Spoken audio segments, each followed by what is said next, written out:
There's a good reason why Kurapika from Hunter x Hunter is often compared to Sasuke Uchiha from Naruto. Both characters have a tragic backstory that involves the slaughtering of their entire clan, both seek vengeance upon the ones responsible for their clan's massacre, both become friends with the story's protagonist, both have special eyes. The similarities are too glaring to miss. Unfortunately, these comparisons often understate the fundamental differences that set these two characters apart, not just in terms of their moral code, but in terms of how each world is structured to play into their respective narratives. When Sasuke is introduced, he states that his one goal is to kill a certain man. He hates a lot of things, and he doesn't really care for anything. This blunt response clearly emphasizes Sasuke's one-track mind. He is laser-focused on attaining this one goal, and he does nothing to distract himself from it. Kurapika's introduction, on the other hand, is much more nuanced. Before we can even learn about his ambition, we already know that Kurapika is cautious and honorable. When asked about why he wants to become a hunter,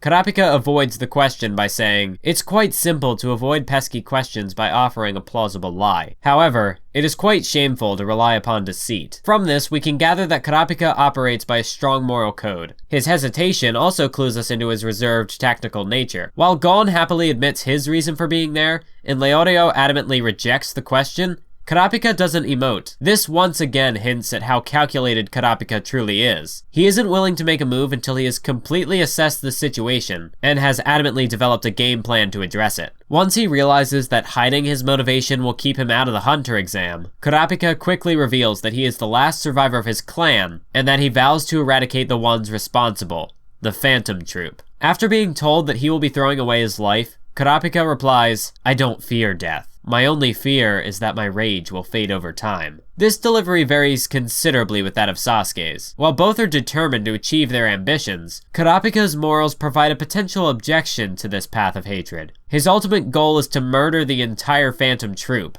yet he looks down upon deceit and dishonor, even when those practices could provide an easy solution to any problems he might encounter, such as this interrogation. Conversely, Sasuke's ethics are ambiguous. He has no other noteworthy passions or principles. His sole motivation is to murder the man who exterminated his clan, and his dialogue hints at the idea that Sasuke will act immorally in order to fulfill this objective. These two scenes make a strong counterargument to the notion that authors working in a visual-based medium should follow the rule of show, don't tell. Exposition is an important part of any story, and one of the most effective ways to learn about new people is through their dialogue. Actions are important, but instead of avoiding exposition altogether, artists should focus on how they can better integrate exposition into the story when it's necessary. If you want to see another example of exposition done well, check out Digibro's videos on Zenkyo no Terror. Now that we've established their differences, let's widen the gap between Sasuke and Kurapika's character arcs. Not through their actions yet, though. Instead, I want to focus on the purpose of their enemies as a plot device. In the aforementioned exposition, we learned that Sasuke is after one man,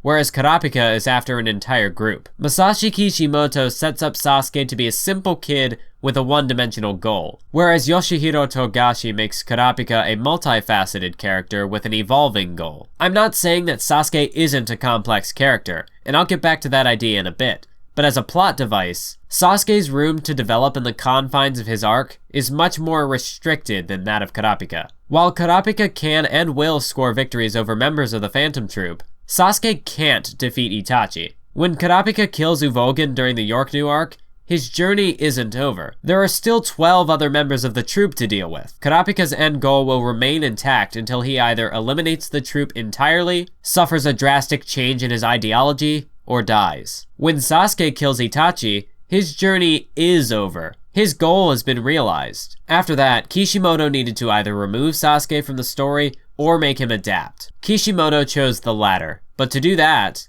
Sasuke needed a new goal. In Hunter x Hunter, Kurapika can adapt and maintain the same goal, only because that goal can keep evolving along with him. If Sasuke were pursuing the entire Akatsuki instead of just Itachi, he could do the same. But that was never Kishimoto's intention for the character. Many Naruto fans were upset by Sasuke's sudden character shift following Itachi's death, but that is a direct result of Sasuke's limited room for growth. Because Sasuke couldn't adapt during his quest to kill Itachi, he isn't prepared for the barrage of new information that comes to light. While Kurapika was sprinting down a winding road, Sasuke had been running in a straight line that led him to a brick wall. He makes a rash decision because he lacks knowledge or experience. It's as if he had been writing with his right hand all of his life, but after breaking that hand, he now has to write a 100-page essay in a different language with his left hand. He makes a mistake because it's nigh impossible for him not to make one. Hunter x Hunter's Yorknu arc actually provides a similar experience for Kurapika.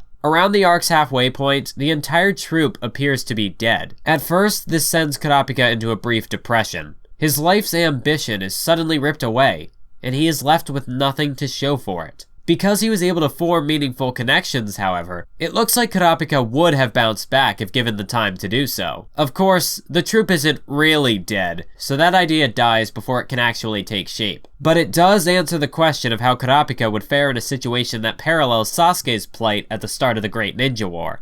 Kurapika supported his friends, and that allowed him to find solace in a world where he couldn't avenge the Kurta clan. Sasuke abandoned his friends, so he has no one to guide him through his crisis. Connections play a large role in both works as a whole, but they really do create a night and day difference between Sasuke and Kurapika. Most of Sasuke's defining moments, like his decision to leave Konoha, his fight with Itachi, and his attack on Konoha, are based on the exclusion of his peers, while the conclusion of the Yorknu arc is drastically altered by the inclusions of Gon, Killua, and Leorio. After they are taken hostage, Gon and Killua cooperate with the Phantom Troop when they could easily escape, simply because they don't want Kurapika to kill anyone. In the end, Kurapika chooses his friends over his goal in one of my favorite climaxes to a shonen arc, an end achieved through words instead of war. Not a single ounce of blood is shed in the final exchange of the arc. And while Pakunoda does die at the end, that's only because she chose to break the agreement between herself and Kurapika for the sake of her comrades. In Hunter x Hunter, war and murder are generally a last resort, and even then, they're never glorified. I can point you to the Chimera Ant arc for the most extreme example of Hunter x Hunter's take on war and bloodshed, but even Kurapika's fight with Uvogin highlights the character's hatred for torture. Compare that to Naruto, where the final arc is the Great Ninja War. In Naruto, violence is used as a tool to achieve peace. Characters gain a greater understanding of one another through their battles with each other. I'm not saying that Naruto praises murder, but it doesn't completely condemn it either. Neither of these characters made the top 10 list that I'm working on, but I do appreciate the journeys that each character went through. In the realm of fighting, however, Kishimoto's flaws as a writer are brought to the forefront.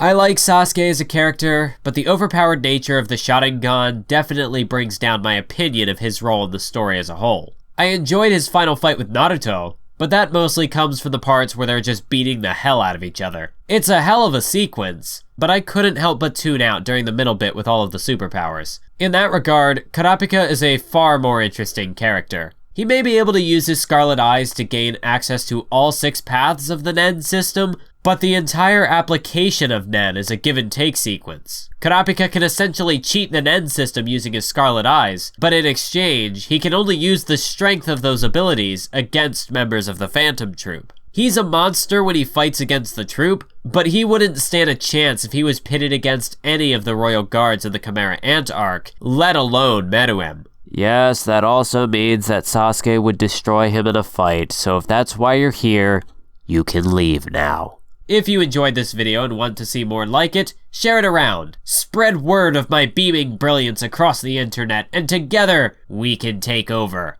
If my garish genjutsu skills haven't sold you on shilling for me, maybe I can convince you to catch my previous Naruto creation by clicking the card on the right. I've run out of alliteration, so I'm calling it a day. Thanks for watching, and keep on YouTubing.